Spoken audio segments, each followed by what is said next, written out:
안녕하세요. 매일 새로운 사연을 전하는 읽어주는 사연 라디오입니다. 구독과 좋아요, 많은 공유 부탁드립니다. 오늘의 사연 시작하겠습니다. 안녕하세요. 남편과 이혼을 결심한 30대 여성이에요. 오늘 정신 나간 신우에 관해서 이야기를 좀 해보려고요.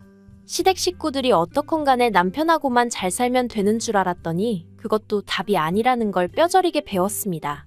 특히 남편에겐 저보다 한 살 어린 여동생, 그러니까 신우가 있는데 이 신우가 진짜 개망나니가 따로 없네요. 진짜 남편 여동생이니 그나마 인간 대접해주고 대면하고 살았지. 남이었으면 상종도 안 했을 텐데요. 일단 남편하고는 원래부터 알고 지내다가 결혼하기 몇 년 전 관계가 급속도로 진전이 되었어요. 제가 당시 이직 후 새 직장에 적응하면서 여러 가지로 마음고생을 하던 시기였는데 그때 남편이 저에게 이런저런 도움을 많이 주었거든요. 그리고 돌이켜 생각해보니 그때부터 남편이 아는 오빠가 아닌 남자로 보였던 것 같아요. 게다가 남편도 저에게 호감이 있었는지 말로는 격려 차원이라고 했지만 이런저런 이유로 매번 저를 불러냈고 그렇게 자연스럽게 연인 사이가 되었습니다. 그리고 3년의 연애 끝에 결혼까지 하게 되었고요. 하지만 결혼할 때 아예 잡음이 없었던 건 아니에요. 알고 보니 시부모님께는 남편조차 모르고 있던 빚이 있었고 그렇다 보니 재정적인 면에선 어떠한 도움도 기대할 수 없는 상황이었죠. 반면에 친정에서는 제가 맞이이기도 하고 개혼이다 보니 해주시겠다는 것도 많았고 그만큼 남편 쪽에 바라시는 것도 많으셨거든요. 그래서 처음 친정의 시댁 상황을 털어놓았을 땐 솔직히 친정부모님이 많이 답답해하셨어요. 이 결혼 꼭 해야겠냐 하시며 결혼이란 게 사랑만으로 되는 게 아니라며 저더러 다른 사람들이 다 야가 빠져서 이런저런 계산을 하고 결혼을 하는 게 아니라는 말씀도 해주셨고요. 하지만 그때 전 눈에 콩깍지가 씌어도 단단히 씌어 있었고 원래 사람이 하지 말라면 더 하고 싶어지잖아요. 정말이지 도저히 남편과 헤어질 자신이 없었습니다. 그리고 남편이란 사람 하나만 두고 말하자면 적어도 그때 당시엔 저에겐 좋은 사람이었거든요. 그래서 제가 정말 열심히 친정부모님을 설득했어요. 돈은 살면서 착실히 모아가면 되지 않겠냐고, 능력도 있고 인성도 좋은 사람이라고. 그리고 남편도 남편대로 저희 친정부모님께 앞으로 자기의 인생계획서를 써서 드리기도 하고 친정아버지랑 따로 남자 대 남자로 면담도 하고 나름대로 노력을 하더라고요. 그리고 이런 저희들에게 결국 자식이기는 부모 없다는 말처럼 친정부모님이 두 손 두 발 다 들어주셨죠. 친정에서 결혼식 비용도 다 대주셨고 집 구하는데 1억이란 목돈도 해주셨어요. 거기에 제가 모아둔 돈도 따로 있었고요. 반면에 남편이 해온 건 자기가 모아둔 4천만 원과 할부가 남아있던 6년 된 자동차 한 대가 전부였죠. 그래서 남편과 상의 끝에 허례허식은 생략하자 했어요. 제가 비록 사랑에 눈이 멀었다곤 해도 해주는 거 없는 시댁에 친정부모님 주머니 털어 이것저것 채워 넣을 만큼 속이 없진 않았거든요. 그런데 막상식을 올리고 나니까 어머님이 한 말씀 하시더라고요.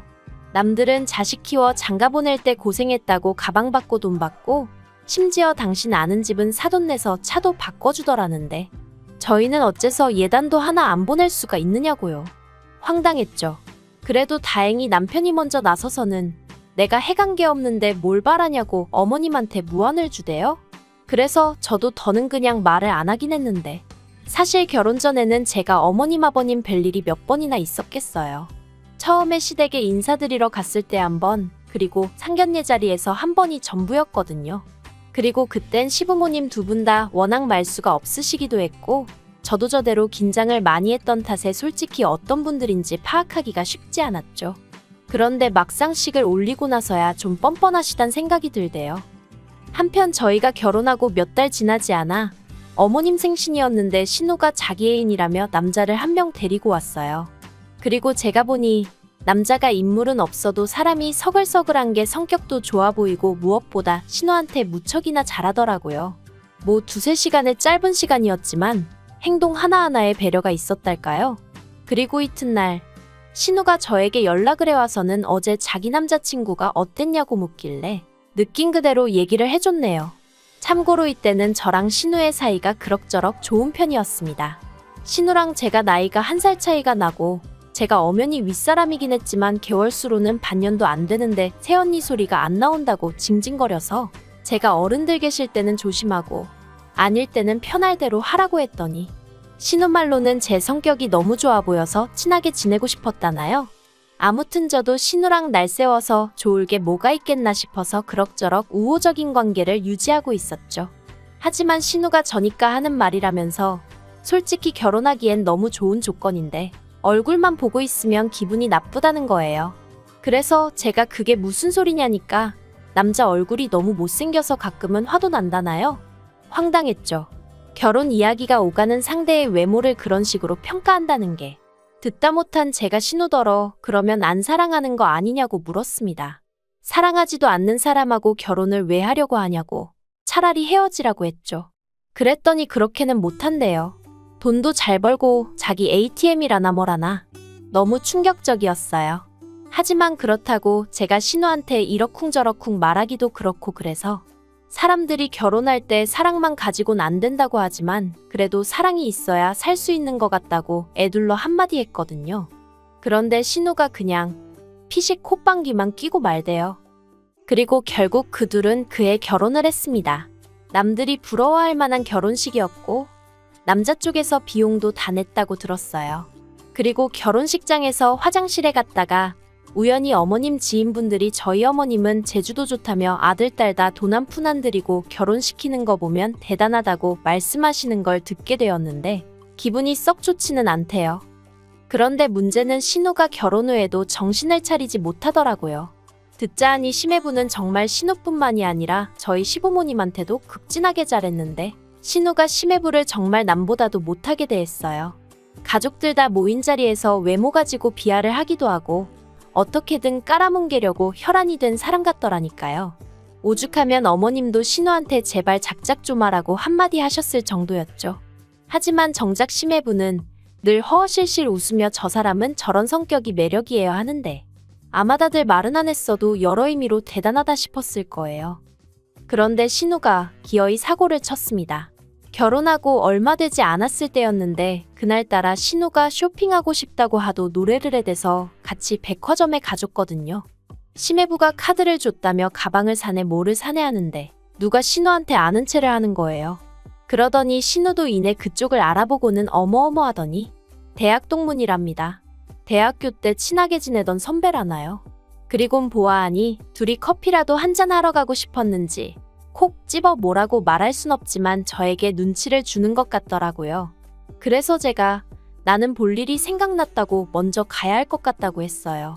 그랬더니 아니나 다를까 신우가 기다렸다는 듯이 그러냐면서 얼른 가보라는데 좀 황당하기도 하고 저렇게 반갑나 싶기도 하고 아무튼 뒤에서 그 남자가 신우더러 아줌마 안 갔다느니 대학생 때 그대로라느니 헛소리를 해대는 게 귀에 쏙쏙 들어오대요. 그런데 그때 제가 자리를 비켜준 게 화근이었을까요? 그날 이후로 신우는 예전만큼 저한테 어디 가자 뭐 하자 하며 연락해오는 일이 없었고 저도 그 무렵 회사에서 승진을 하면서 맡은 업무가 늘어나 그런 신우의 변화에 신경 쓸 여유가 없었어요. 그리고 어떻게 보면 애시당초 신우와 올케가 친한 게 흔한 일도 아니었으니 신우의 그런 변화가 당연하단 생각도 들었고요. 하지만 실상은 그런 이유 때문이 아니었습니다. 알고 보니 신우가 계속해서 그 선배와 만남을 갖고 있었고 그래서 제가 굳이 필요치 않았던 거였죠. 신우의 위험한 불장난은 무려 1년 동안 계속되고 있었습니다. 그리고 제가 그 사실을 알게 된 건 정말 우연이었어요. 무슨 바람이 불었던 건지 그날따라 괜히 음식이 하고 싶어서는 아침부터 이것저것 뭘 많이 만들었거든요. 그런데 뭐에 홀린 듯이 음식을 하고 나서 보니까 저랑 남편 둘이 먹기엔 양이 너무 많더라고요. 그래서 어차피 시댁이나 신우네나 저희 집에서 그다지 멀지 않으니 조금씩 가져다 줘야겠다 싶었죠. 그리고 먼저 시댁에 전화를 거니 당연히 어머님 아버님은 좋다 하시대요. 하지만 신우는 전화를 몇 번을 했는데도 통 받지를 않는 거예요. 이미 가지고는 나왔는데. 그래서 그냥 현관 앞에 두고 가면 가지고 들어가겠지 싶어 신우네로 향했습니다. 이내 신우네 도착을 했는데 현관이 조금 열려 있더라고요. 보니까 얼마나 서둘러서 집에 들어갔는지 현관문에 신발이 껴서 문이 제대로 닫히지 않았던 거죠. 어이도 없고 요즘 세상이 어떤 세상인데 싶어서 신우 이름을 부르며 집 안으로 들어갔어요. 그런데 갑자기 우당탕 후다닥 소리가 나더니 신우가 어어하고 나오는데 흐트러진 그 꼴이 말이 아니더라고요. 그리고 신우 뒤에서 어떤 남자가 손살같이 튀어나와 저를 밀치고 현관 밖으로 뛰어나가는 거예요. 누구지? 어디서 봤던 사람인데 싶으면서도 신우한테 일단은 괜찮냐고 물었어요. 그러자 신우가 대답은 안 하고 저를 잡아 끌더니 지금 본 거 절대로 아무한테도 말하면 안 된답니다. 그리고 그제서야 저도 상황 파악이 좀 되더라고요. 그래서 제가 신우더러 이게 지금 무슨 경우냐고 한마디 했어요. 심해부는 어디 간 거고 아까 그건 누구고. 그러자 신우가 구구절절 설명을 하려길래 제가 됐다고 설명하지 말라고 했어요. 그리곤 그냥 한마디 했습니다. 사정이 어떻건 간에 어떻게 외간 남자를 집에 들이냐고 그런 일은 하지 말라고요. 그리고는 신우한테 윗사람으로 그리고 친구로 한마디 더 하는데 정리하라고 했네요. 심해부 알기 전에 깔끔하게 정리하라고요. 이러다 심해부한테 걸리면 그 뒷감당을 어떻게 하려고 그러냐 했죠. 그랬더니 신우는 그렇게 하겠다면서 몇 번이나 저한테 비밀은 지켜달라대요. 그래서 알겠다고 했어요. 솔직히 저도 남의 가정사에 감나라 배나라 하고 싶지 않았고 좋은 일도 아닌데 얽히기도 싫었으니까요. 하지만 꼬리가 길면 밟힌다는 옛말처럼 결국엔 일이 터졌습니다. 하긴 아무리 심해부가 사람이 좋아도 신우가 매번 핸드폰만 들여다보고 돈도 어지간히 쓰고 다녔던 모양이니 눈치를 챘겠죠. 그리고 심해부도 속이 없는 게 아니더라고요. 아버님 생신날 저희 부부, 신혼의 부부 다 같이 꽤 이름난 호텔에서 식사를 하게 되었는데 심해부가 아버님께 선물이랍시고 제법 두툼한 봉투 하나를 건네더라고요. 그래서 저는 속으로 선물로 돈 100만 원 정도 드리는 건가 싶었는데 그 안에는 온통 신우와 어떤 남자가 찍힌 사진 그리고 신우가 써댄 카드 명세서. 아버님이 처음엔 이게 뭐냐고 들여다보시다가 나중엔 부들부들 떠시더라고요. 그리고 그 옆에서 신우는 심해부더러 이게 뭐하는 짓이냐고 미쳤냐고 소리를 지르고 그런데 심해부가 정말 눈도 깜빡 안 하더니 이혼하자 하대요. 너랑 그놈 다 고소할 거니까 합의금 잘 마련해두라면서 말이죠. 말 그대로 집안이 쑥대밭이 되었습니다. 어머님은 머리를 싸매고 드러누우셨고 아버님은 꼴도 보기 싫다며 네 알아서 하라고 아주 신우를 내치다시피 하셨어요. 그러자 신우가 정신이 나가버린 건지 헛소리를 하대요. 자기가 이렇게 된 건 제 탓이기도 하다고요. 그래서 제가 그게 왜 내 탓이냐니까 그날 처음 그 남자랑 마주쳤을 때 제가 일부러 자리를 만들어주지 않았냐입니다.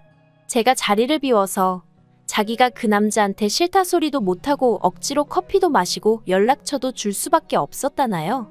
무슨 말도 안 되는 그런 억지가 어딨냐고 제가 소리를 질렀어요.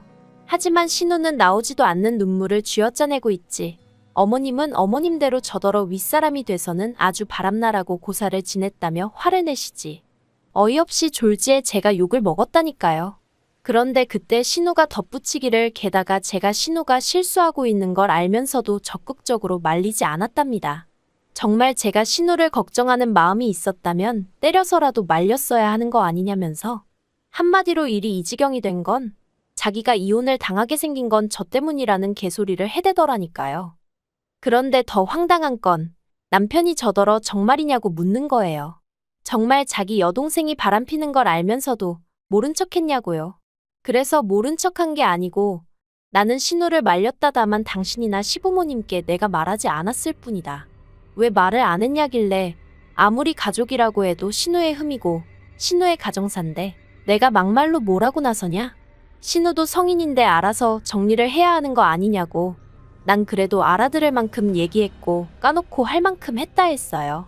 하지만 남편은 며칠 동안 저를 본체만체 하더니 결국 한다는 말이 신우 말도 틀린 게 없다면서 앞으로 심해부가 고소하고 정말 위자료라도 물어주게 되면 우리가 절반은 내줘야겠다대요. 어이가 없어서 제가 남편더러 그따위 계산법이 어딨냐고 소리를 질렀습니다. 그리고 보아하니 네 동생이라고 뭐라도 해주고 싶어서 그러나 본데 그럼 차라리 우리가 먼저 이혼하자 했어요. 재산 나눠서 이혼하고 그 돈으로 네 동생 똥이나 닦아주면 되겠다고요. 그랬더니 남편이 저더러 말 그따위로 하지 말라면서 소리를 지르는데 제가 너나 말 똑바로 하라고 받아쳤죠. 지 동생 잘못을 어디 나한테 덤태기를 씌우려고 하는 건지 정말 다들 미쳤다 싶더라니까요. 그런데 며칠 지나서 제가 남편한테 협의 이혼하자고 다시 얘기를 꺼냈더니 한다는 말이 자긴 이혼하기 싫답니다. 그러면서 신우도 이혼당하게 생겼는데 우리까지 시부모님 속을 썩여야겠냐면서, 그리고는 그냥 저더러 어차피 한 가족이지 않냐면서 다 같이 힘을 합쳐 신우를 도와주자고 그러는데 미쳐도 단단히 미쳤구나 싶대요. 그래서 남편더러 피를 나눈 사람들끼리나 열심히 힘을 합치시라고 나는 이 똥물에서 발 빼야겠다 했죠. 그리고 바로 이튿날 변호사 만났고 결국 이혼 소송하기로 했어요.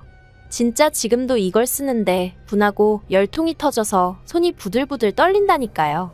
하긴 제 잘못이 맞긴 해요. 왜 진작 이런 집구석을 가족이랍시고 어떻게든 바로잡아 보려고 혼자 고민하고 애쓰고 그랬는지.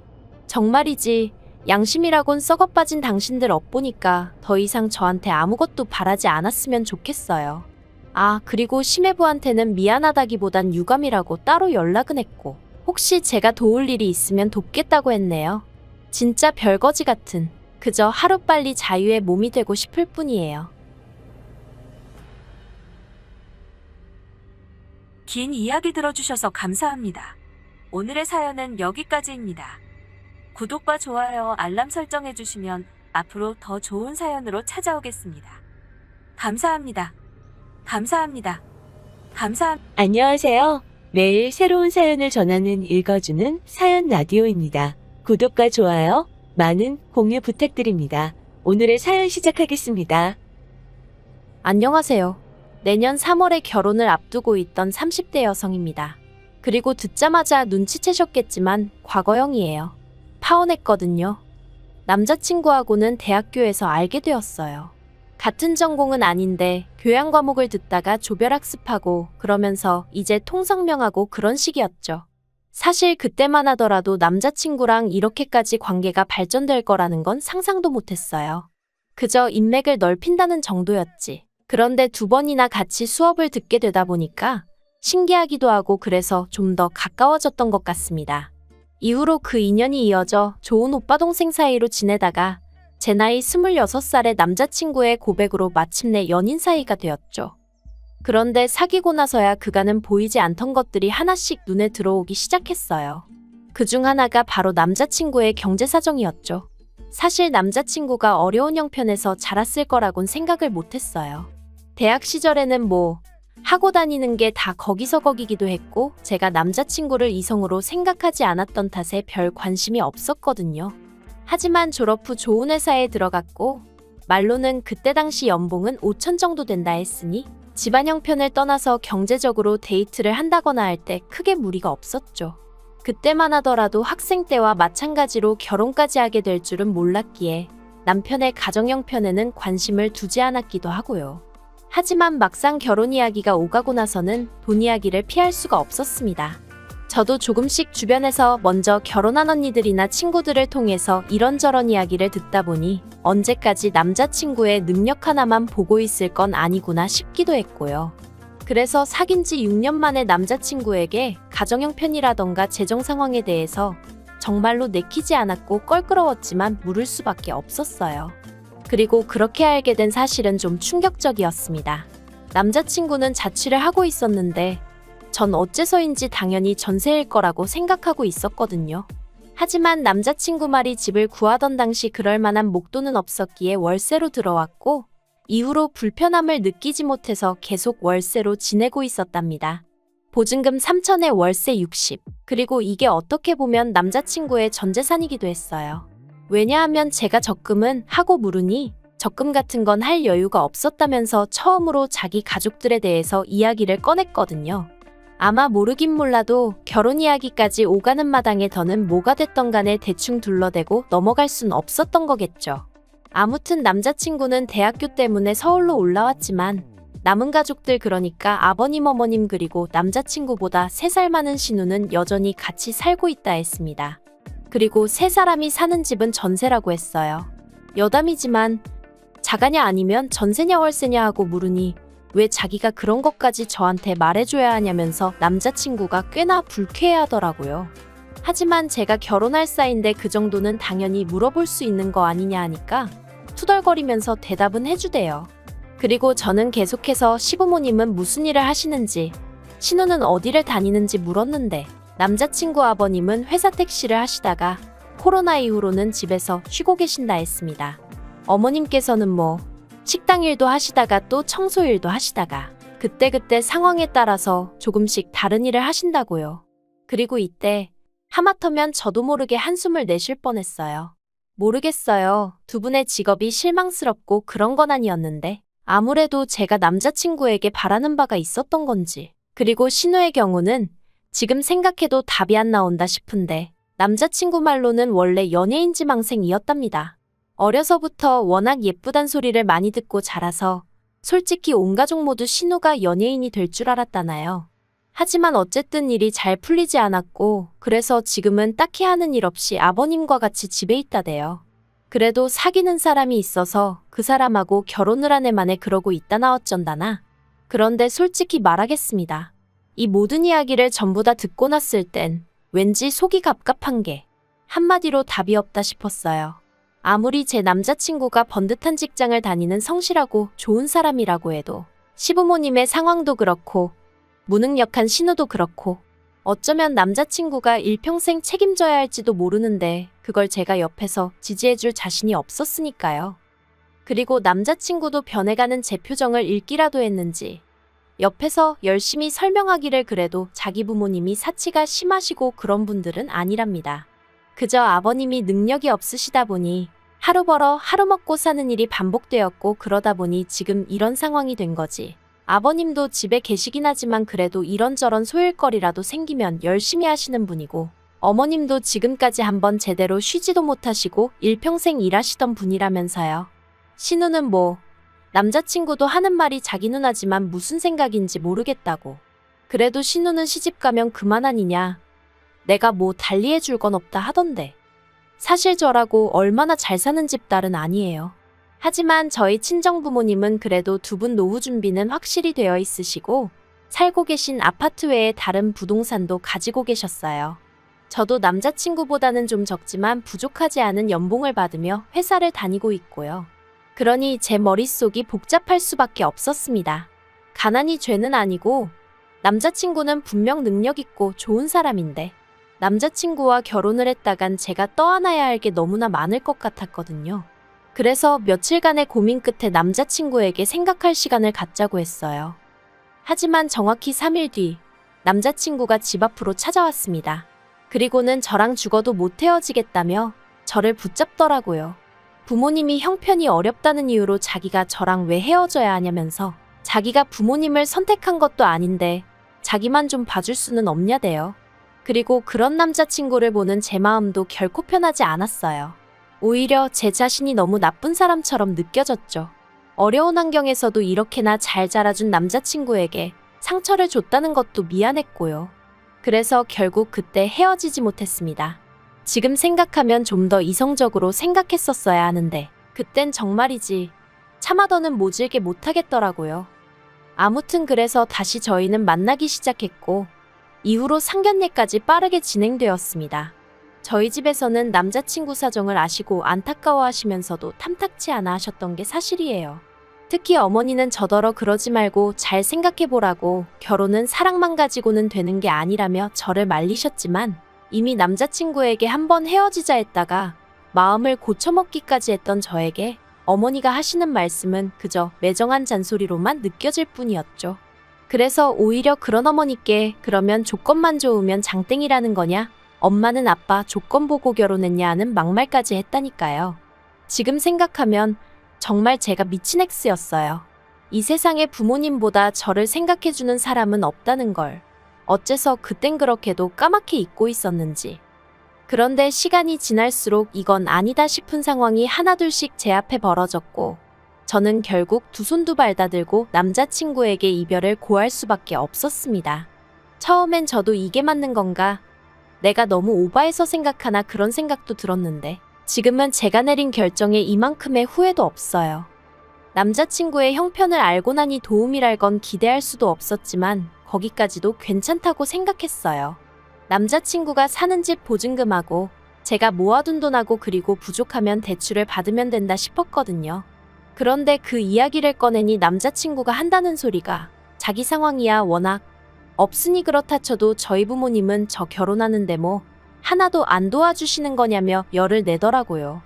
좀 당황스러웠어요.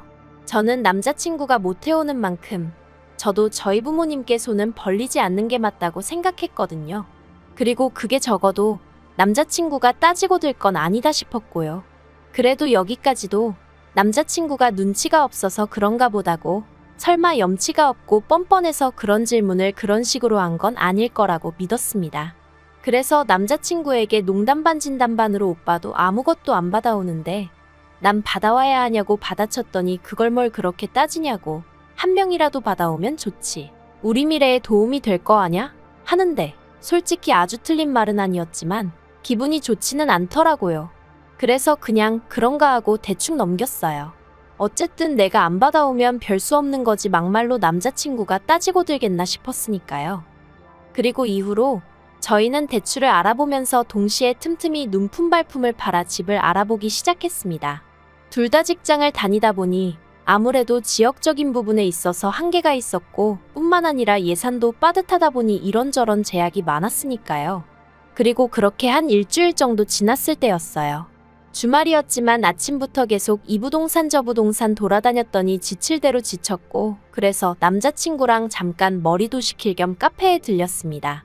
저희는 봤던 집들 중 어디가 마음에 들었는지, 어디는 뭐가 별로였는지 그런 이야기를 주고받으며 조금씩 리스트를 추려나가고 있었는데, 그때 남자친구가 뜬금없이 한다는 소리가 신혼집을 구하면 양가 부모님께도 비밀번호를 알려드리자 그러는 거예요. 황당해서 왜 하고 물으니 별 뜻은 없는데 그러면 기분 좋아하실 것 같다나요. 이게 뭐지 싶어서 순간 말이 안 나오더라고요. 그래서 그냥 싫다고 한마디만 했는데 남자친구가 왜 하고 오히려 되물으니까 더 어이가 없었죠. 하지만 대충 어물쩍 넘어갈 일은 아니다 싶어서 결혼하면 우리의 안식처가 될 곳인데 다른 사람들이 연락 없이 오고 그러는 거 싫다 했습니다. 그랬더니 또다시 다른 사람? 양가 부모님이 다른 사람이야? 이러고 딴지를 거는데 이 인간이 오늘따라 왜 이러지 싶으면서 순간 지금 정작 하고 싶은 이야기는 따로 있는데 괜히 연막 치는 건가 싶기도 하고, 말이 나와 말이지만 남자친구 습관 중 하나가 자기가 뭔가 원하는 게 있는데 그에 대한 합당한 근거가 없을 때 그때 말 같지도 않은 이유를 갖다 대기도 하고, 아무튼 독특한 화법이 있었거든요. 그래서 이 인간이 뭐 할 말이 있구나 싶어서 할애기가 있는 거면 그냥 딱 이야기하라 했어요. 그랬더니 남자친구가 그제서야 한숨을 내쉬더니 실은 엊그제 아버님이 위암 판정을 받으셨대요. 심각하신 건 아니고 이기라면서 그래도 이제 병원도 다니셔야 되고 그런데 본가에서 서울에 있는 병원에 오가시려면 좀 피곤하실 것 같아서 저희가 신혼집을 구하면 오고 가실 때 좀 편하게 들려서 쉬고 그러실 수 있지 않을까 뭐. 자기가 그런 생각을 좀 해봤답니다. 그리고 자기 생각에 제가 그 정도는 당연히 이해해 줄 것 같았대요. 또 뭐라더라. 제가 저희 친정 부모님이랑 사이가 무척이나 좋은 편이거든요. 그래서 저희 부모님한테도 알려드리자고 하면 제가 별로 반대를 안 할 것 같았다나요? 여러 가지로 당황스러웠습니다. 남자친구는 이기는 아무것도 아니라는 식으로 이야기했지만 그래도 암에 걸린 아버님이라니. 그리고 그런 아버님을 챙겨드리려고 되도 않는 잔머리를 굴렸다는 것도 한마디로 짜증이 났어요. 그래도 저는 여기까지도 어떻게든 남자친구 입장에서 이해해보려 했습니다. 자식된 입장에서 갑자기 아버지가 아프시다 하니 자기 딴에는 뭐라도 해드리고 싶어서 그런 말도 안 되는 생각까지 하게 된 거겠지 싶었달까요? 그래서 그냥 그건 나중에 상황 봐서 정하자고. 아직 집도 안 구했는데 비밀번호를 알려드리네 어쩌네 하는 것도 이상하다고. 그렇게 둘러대고 대화를 마무리했죠. 하지만 남자친구는 그때부터 정말 소위 제 앞에서 더는 꺼릴 것이 없었나 봅니다. 아버님의 수술 일정이라던가 이후의 항암 치료에 관해서 저에게 이야기하는데 한치의 주저함도 없었거든요. 저는 정작 저희 부모님한테 얼마나 놀라실까 싶어 아직 말도 못 꺼낸 상황이었는데, 그리고 솔직히 말하면 아버님 상태에 대해서 알고 난 이후로는 어째서인지 집을 알아보는 일부터 시작해 결혼에 관한 모든 일에 제가 좀 솔직히 심드렁해졌던 게 사실이에요. 전처럼 별로 의욕이 안 나더라고요. 그런데 그런 제 마음을 완전히 굳어지게 한 일이 있었으니, 그날은 아버님이 수술하기 전 병원에 입원해 이런저런 검사를 받으시기로 되어 있던 날이었어요. 그래서 제가 남자친구에게 고생이 많겠다고 수고하라고 했거든요. 그런데 제 말이 도대체 어디가 문제였던 건지 남자친구가 갑자기 난리를 치대요. 저한테 너무 서운하답니다. 시아버지 되실 분이 입원하신다고 하면 하다못해 회사에 반차라도 내고 병원에 와서 좀 지켜봐드리고 해야 하는 거 아니냐면서. 그래서 제가 아니 아버님이 보호자가 없으신 것도 아니고 어머님 계시고 오빠 있고 심지어 언니도 있지 않냐? 온 가족이 다 있는데 왜 내가 그래야 하냐 하니까 남자친구는 적반하장으로 아버님이 얼마나 병원 생활을 하게 되실지 아무도 모르는데 어머님은 일을 쉬실 수가 없고 자기 누나는 믿을 만한 사람이 못 되며 자기는 회사에서 자꾸 휴가 내고 그러면 승진에 영향이 있을 테니 결국 자기랑 결혼하고 나면 아버님을 챙겨야 하는 사람은 저라며 오히려 저더러 그 정도 예상도 못하냐고 왜 이렇게 생각이 짧냐며 저를 타박하더라니까요. 정말이지 어이가 없어서 어디서부터 어떻게 따져야 하나 싶다가 그냥 진심이냐고 물었습니다. 남자친구가 갑자기 편찮아지신 아버님 때문에 예민해져서 순간이지만 억지를 쓴 건지 아니면 정말 그렇게 생각하고 말한 건지 그게 궁금했거든요. 그런데 남자친구는 두 번의 고민도 없이 뭘 당연한 걸 묻냐입니다. 진심이래요. 저한테 서운해서 미치겠답니다.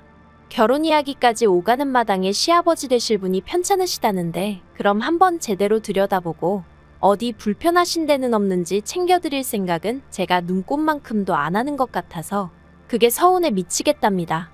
그리고는 무슨 정말 한이라도 맺힌 사람 마냥 울분을 토하는데 그런 남자친구를 보고도 미안한 마음은커녕 내가 왜 이딴 소리를 듣고 있어야 하지 싶은 게 그냥 그간의 일들이 주마등처럼 스치면서 뭔가 잘못되어도 단단히 잘못되었다는 생각이 들었어요. 결혼은 사랑하는 사람이랑 하는 게 맞지만 그렇기에 어쩔 수 없는 상황이라면 희생을 할 수도 있는 거지만 그래도 이렇게 희생을 강요받아선 안 된다 싶었죠. 그래서 남자친구에게 일단은 미안하게 됐다고 사과를 건넸습니다. 그리고는 나는 어떻게든 잘해보려고 했는데 남자친구의 모든 걸 품고 가기엔 그릇이 작은 사람 같다고 그러니 이 결혼은 없던 걸로 하자고 했죠. 전 솔직히 남자친구가 전처럼 울며불며 절 붙잡진 않을까 그럼 어떻게 해야 하지? 이별을 고하면서도 그게 걱정이었는데 남자친구의 반응은 전과는 완전히 달랐습니다. 난데없이 저를 어르고 달래려 들었거든요. 왜 그러냐? 우리 힘들게 여기까지 오지 않았냐? 그리고 편찮으신 아버지가 당신 때문에 우리 헤어진 거 아시면 아버지 충격으로 암이 더 심해지실지도 모른다. 너 착한 사람인데 그렇게 되면 스스로 용서할 수 있겠냐? 하지만 남자친구가 말 한마디 한마디를 더 내뱉을수록 제 마음과 결심은 확고해져만 갔습니다. 그리고 남자친구가 저에게 유익한 사람이 아니라는 게 처음으로 점점 선명히 보이더라고요. 그래서 그런 소리 하지 말라고 딱 자르고 그 길로 바로 택시 타고 집에 왔어요.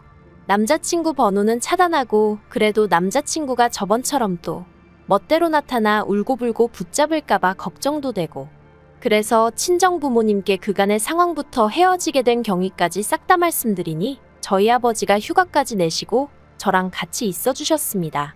여차하여 남자친구가 어슬렁거리기라도 하면 가만두지 않으시겠다고요. 그리고 아닌 게 아니라 남자친구가 저희 집 앞에 왔는데 혼자가 아니었어요. 세상에 편찮으시다는 아버님을 모시고 같이 왔더라고요. 아마 마음 약한 제가 아버님까지 뵙고 나면 다시 돌아갈 거라고 생각한 건지. 그런데 어쨌든 결론은 역효과만 났죠. 저희 아버지께서 무슨 저런 놈이 다 있냐며 헤어진 여자친구 잡겠다고 병원에 있어야 할 아버지를 데리고 여기로냐고. 다행히 영문을 모르셨던 아버님께서 저희 아버지 이야기를 들으시곤 남자친구한테 네가 사람이냐며 그 자리에서 큰 소리 내시고 전 2층 창문에서 엿보고 있었는데 아무튼 동네가 다 시끄러울 정도였으니까요. 그래도 우여곡절 끝에 파혼했고 지금은 마음이 너무나 홀가분합니다. 듣자 하니 남자친구는 상황이 좋지가 않은가 보더라고요. 수술하려고 열었는데 생각보다 여기저기 전이가 심해서 남자친구가 회사까지 관두고 아버님 병간호를 하는 쪽으로 된 것 같다나요.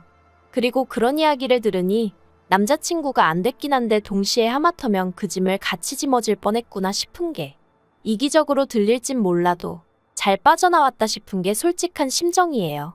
제가 더는 바라는 건 없고요. 비록 헤어졌지만 그래도 남자친구 아버님도 왕쾌하시고 남자친구도 자기 인생 잘 챙겨가며 살았음 하는 마음입니다.